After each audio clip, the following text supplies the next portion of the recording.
Hello.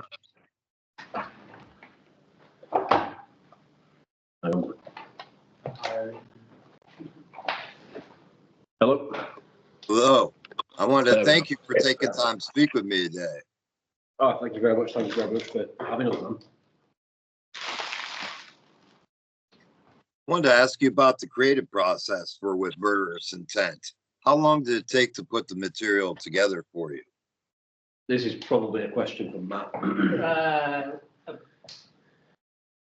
Well, we started writing it around January, I guess, 2022.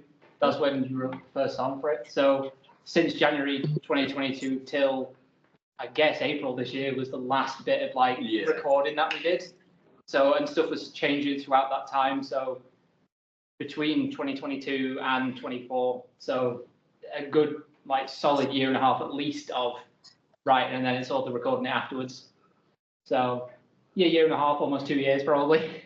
And as far as the creative process for you, do you come up with lyrics first, or does a good riff come to you and you go with that groove and then fill in with lyrics after a song is completed? That kind of changes song to song. So sometimes Matt will come to me with like just a full song written with lyrics. So I don't have to write any lyrics at all. And sometimes I go to Matt with lyrics and say, write a song around these lyrics. And he'll kind of sit down and work out how the lyrics sound in his head and work from there.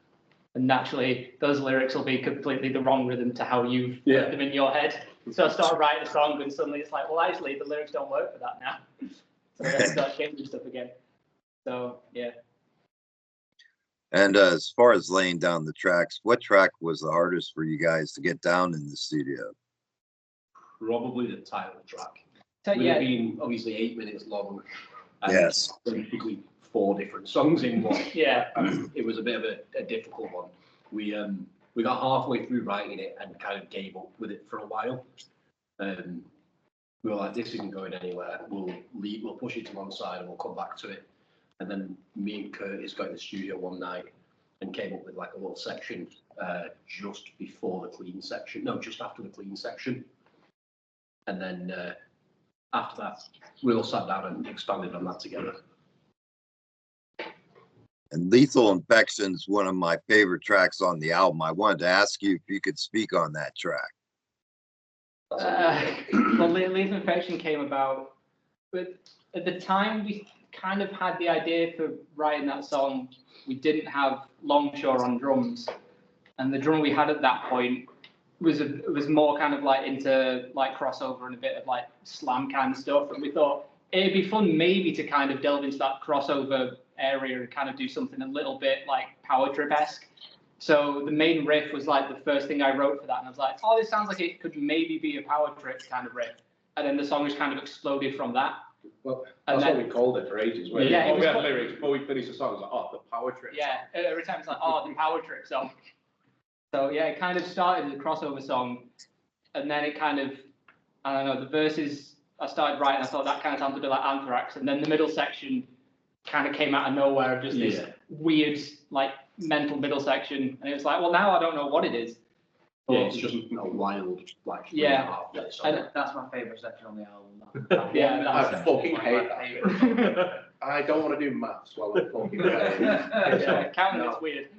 But no, that was a really fun one. It's kind of one that's really fun to play. The energy of that one and like the tempo of it is like a really fun one to kind of just like play. Yeah. And it kind of works as well for all of us for most of it, I think. Kind of works as like a break in the set with it being a bit more kind of mellow than the rest of the song on the album. And I wanted to talk to you about the intros before tracks. What was your primary source that you relied on to get those intros? I mean, we were just kind of like, well, I mean, first we had to, they kind of came last because we wanted to get all the songs kind of written and done. And then it was like, all right, we've got these songs. Which ones kind of maybe call for an intro or a sample or something? And there was a few like Kill the Coroner, which doesn't have one. And it was like, I don't think that already has like a long intro. I don't think it needs anything extra or any kind of sample in it. Whereas, I don't know, like The Shape kind of, with the way it's atmospheric and stuff, I think it kind of works to have a bit more, I don't know, like a quote unquote cinematic quality to it. And I think, yeah, Dismemberment Blade has like the chainsaws and stuff in it. And it's like, which songs are kind of almost warrant having that extra little bit of flavor in it, or what kind of would be a fun addition. So it wasn't like overcrowded on every single song to have one. So it was just kind of like picking and choosing which ones felt like they added something to the album, yeah, more than just, oh, this is here. Yeah. And I also wanted to ask you if you could tell me about how the experience was with the video of Blood Baptism. Oh, it was horrible. So we hired out a disused church hall. That now that we've been there, we can see why it was disused. It was falling apart on the inside. It was terrible. There was mold everywhere. It was just like growing algae. stonework just on the floor. I've never seen Oh, wow. but I've seen fucking plenty. Yeah. And then towards the end of filming that as well, the guy that helps us film our stuff, because obviously Matt's a videographer, he does all of our video editing and as much of the filming as possible. But we have one of our friends called Deck who comes in, and towards the end of filming, like we were literally just wrapping it up, Deck took a step and went through the floor. Holy shit. What did we film it? I thought we got a Bible. Yeah, and I'm pretty sure like there's probably asbestos in that building, or there's something, because I know at least a couple of days later I was horrendously ill. That Like, video soon after took a that. couple of years on each of our lives. Wow. Yeah. But it was fun though. Yeah. It was very fun.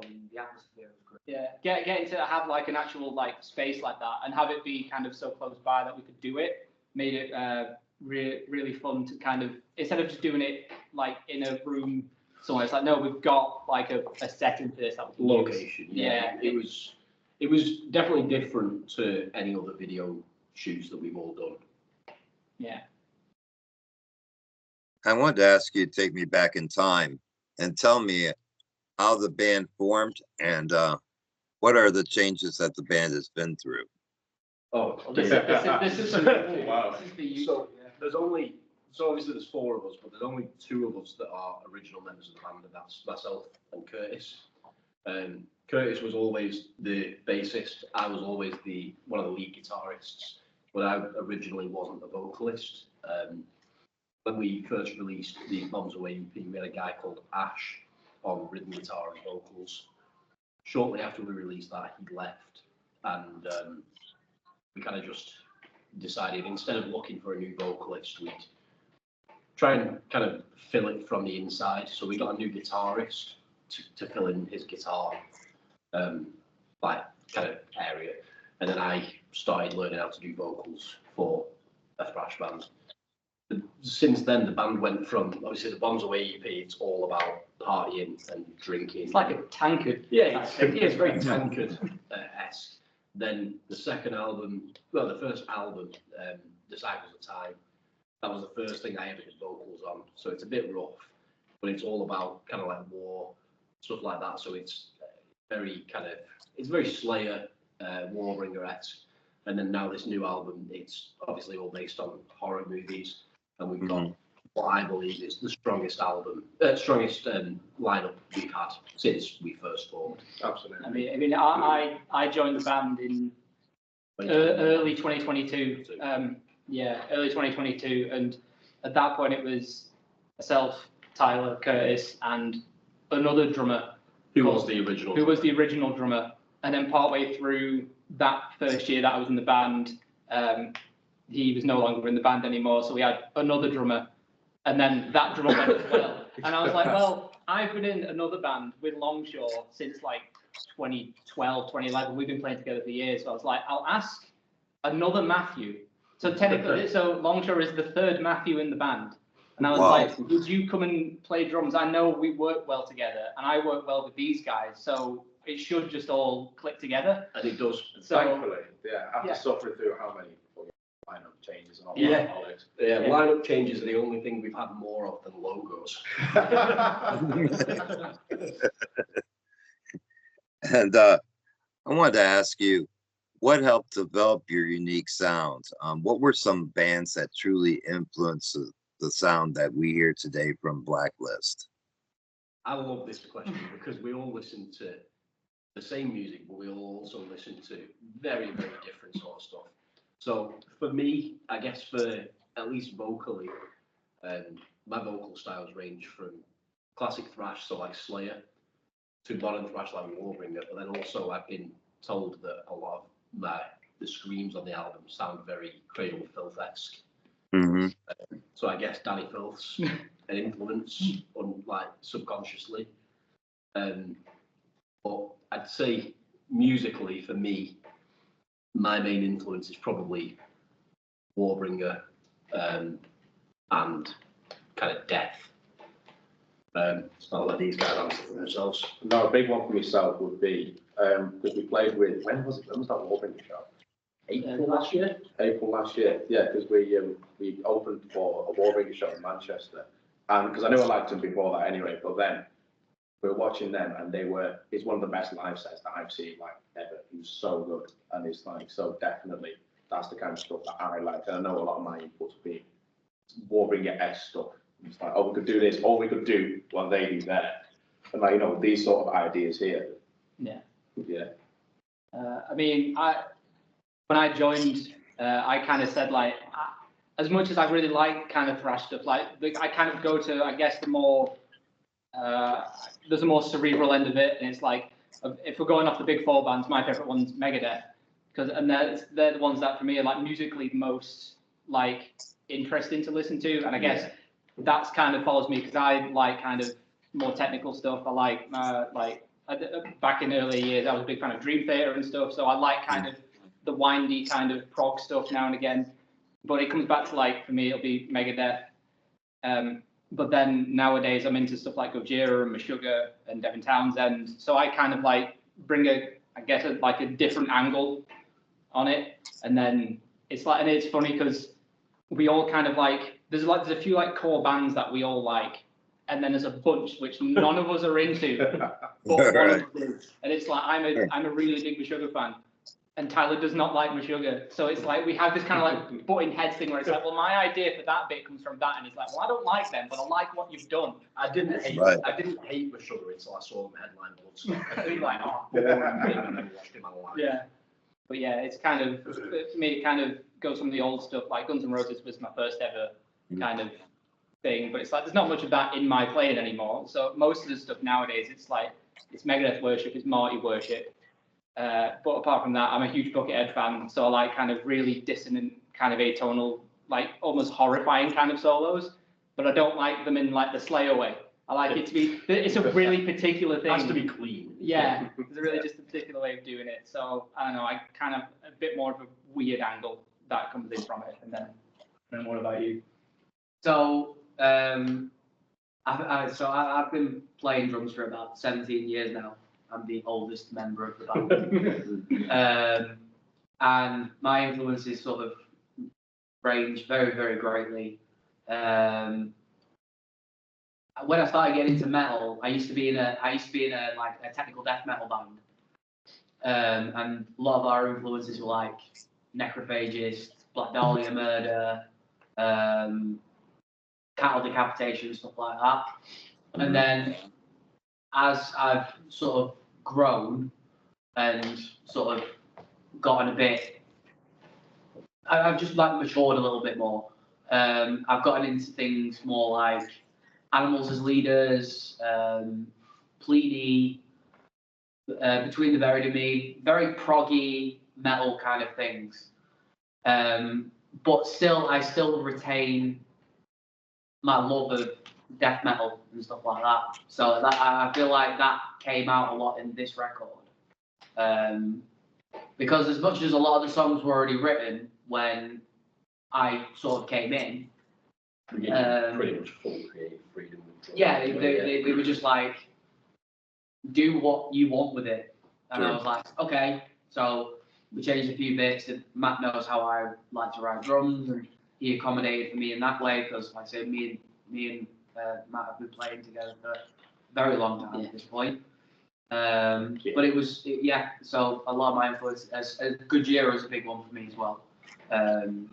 Yeah, so that's kind of where my influences lie. And I think kind of with our kind of such like a disparate amount of like love of metal and all the different corners of it, we kind of like almost keep each other in check a little bit. Sure.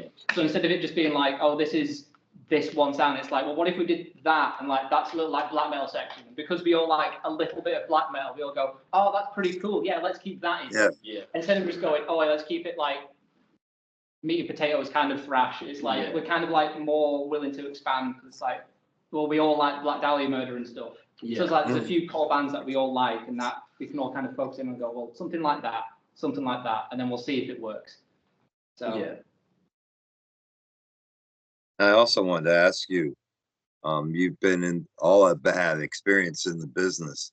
I wanted to ask you, how do you see the music industry today and how you see it in the future? What a mad question. I think from my point of view, it's definitely getting there. There are obviously always going to be those particular people that are in it to make money for themselves and not to help anyone out, while saying that they are. We recently, I say recently, it was almost 8 months ago now, left our previous management company due to a few reasons, but one of the main reasons we were initially going to leave was we were paying for management and booking and maybe getting 5 or 6 shows a year and no actual management. I won't name any names, but it was kind of a big thing, and Sure. one of the things that helped that company kind of disappear. That's no longer a thing anymore. But on the plus side, there are so many other people in the industry that are out just to help other people out. And a big kind of group of those people are just bands. Most bands that we have ever played with always do what they can to accommodate for the bands they're playing with and to help push those bands as far as possible. And I think in the industry and how bad the industry can be, every band kind of needs to stick together, and hopefully every band will stick together and help each other from now until the end of time. yeah, and on that, I think like we're still quite like on the lower rung of things. We're not playing like even like 1,000 cap venues or anything. We're still playing quite small places, and we're playing with smaller bands. And it's like mostly it's like 90% they're going to be independent, they're not on a label. So it's like everyone has to help each other out. Everything nowadays is far more DIY at our level. Like we've just ordered all our own merch, all our own CDs, all the own cassettes. It's like everything's done by us kind of just in this room at this point. It's like there's not really any big outside help in terms of like label support, because the only way you're going to get that nowadays is if you are somehow manage to skyrocket through that ceiling. Yeah. And it's like, so for the most part, it's all grassroots and it's all DIY and ground level stuff. And I think with the way just kind of consuming music has gone, I don't know if a band nowadays could really ever attain such like a huge status anymore. I've thought that for a while. It's like, especially in this genre. Yeah, in this genre, it's like no one's ever going to be the next Metallica or the next like Maiden or the next anyone who's got that level of size. It's just like they were that big because of how controlled like releases were and how much labels meant back then. Whereas now it's such like a different landscape that I don't think, as try as we might to be like the biggest band in the world, it's like I feel like the ceiling is so high up that you can't even get to that now. Yeah. So you just kind of like, so at that point it's like, well, no one's trying to be the biggest anymore. Everyone's just trying to help each other out and try and just build a really good community, I think, instead. Yeah. So I feel like it's kind of become more community driven because the measure of success is different now. Yeah, but that being said, I feel like that's not necessarily just a bad thing as well, because with us doing everything for ourselves with as little help that we get, I feel like it does kind of create a lot more pride for us in what we do. Sure, and I think you know, in recent memory, Gojira, maybe Ghost, has resurged in a quick pace, but it's not the norm, and it was through a lot of money being thrown around in the early stages as well. Yeah, definitely. I wanted to ask you each as well, speaking on that, what is the best way to get merchandise and a physical copy from the band? Every band's different. So the way we run it, a lot of bands run their merch and physical copies through Bandcamp. But we trialed that a few years ago with our first ever merch and CD runs, and found that the way Bandcamp works doesn't work for us, because you don't pay them a fee, but then every so often you'll get an order for like £60, which obviously in America is like what, $68, $70, and Bandcamp will just take all of that because they've not taken anything for like anything else. So Bandcamp, while saying, oh, we look after our artists and everything, every so often just rip the band off and take whatever they can, because, oh, well, we're hosting this for you, so we deserve this. So we run we run our merch and everything like that on Big Cartel. So we pay a flat fee each month, and then we get to post as many items of merch as we want. We can sell as much as we want. We could say, for example, our fee was £10. We could, if we had the facilities to, we could make £4 million in 1 month, and all we would owe Big Cartel would be £10. They don't take a percentage like Bandcamp do. So it works a lot better for us. And I feel like if bands don't have like a way to make as much of a profit as possible, it's just not going to work for any of them. Sure. So personally, I'd say that's the best way, unless you've got your own merch suppliers. But I could be wrong. Everyone has their own ways. I also wanted to ask you, speaking of the album, if you could tell me who the artist was who created the artwork for the album. Yeah, so it was, I believe he's Indonesian. His name on Facebook is Dedi Badik Arts. That's DEDY space BADIC art. And he's done art for so many different bands, but most notably Skeletal Remains. He did, I think, 2 of their first albums or EPs. And we saw his art and just thought that he'd be absolutely perfect for the style that we want, with all of his kind of other art being very horror-esque already. And as far as the band is concerned, are you looking to tour abroad in the future? Absolutely. Yeah, it's definitely at some point in the future. I mean, nowadays we kind of keep it contained to the UK at the moment because that just keeps costs down.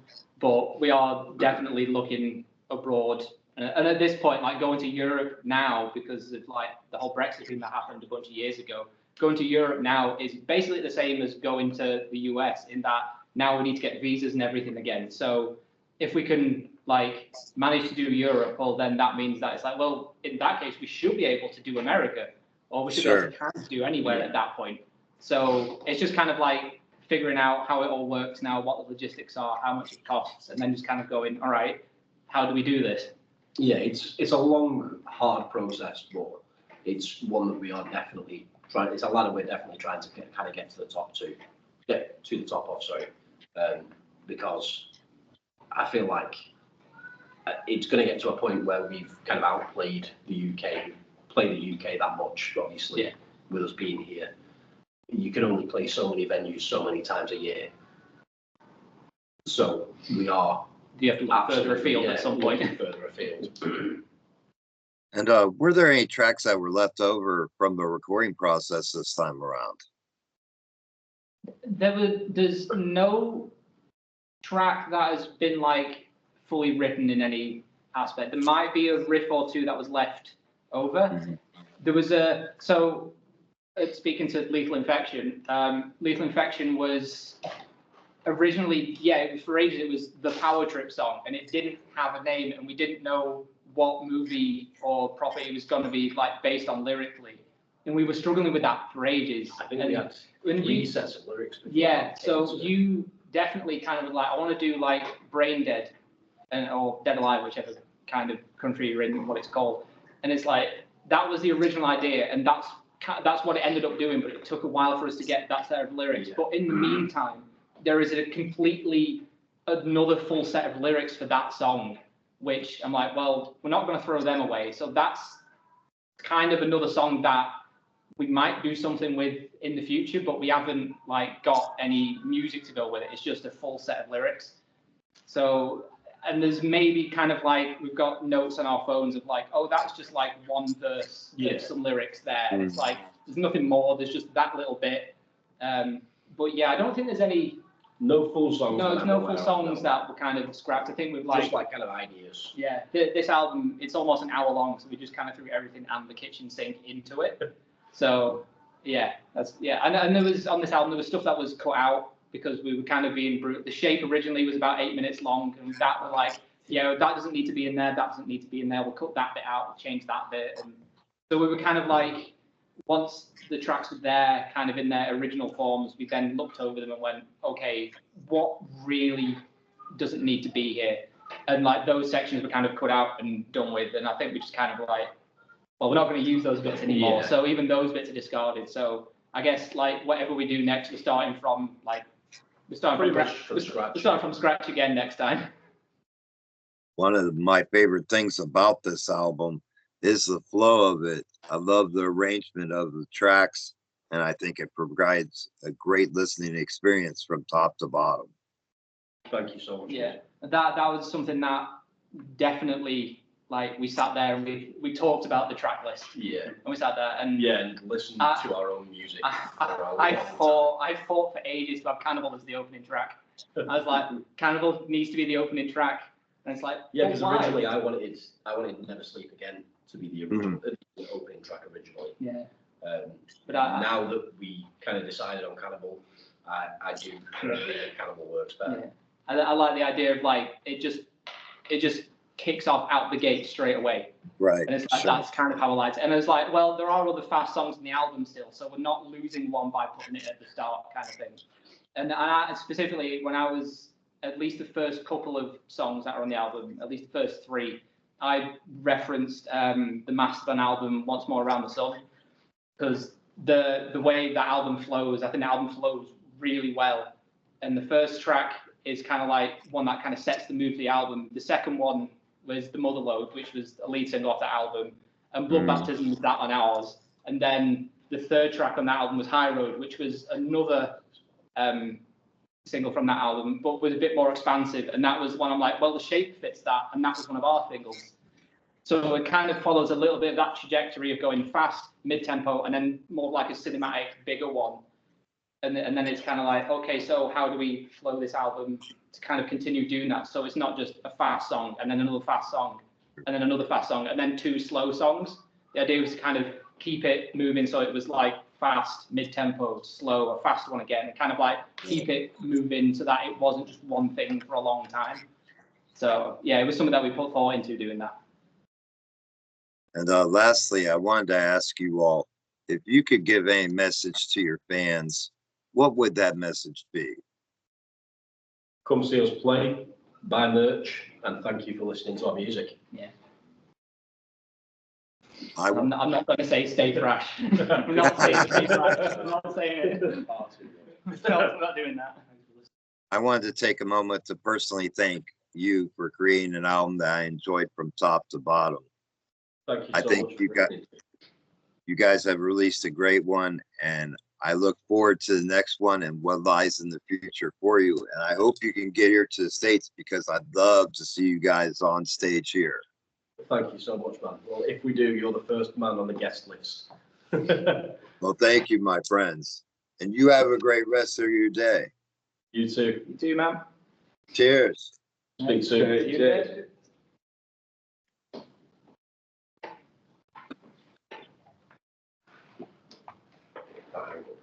I don't know where it is. Top right. Top right.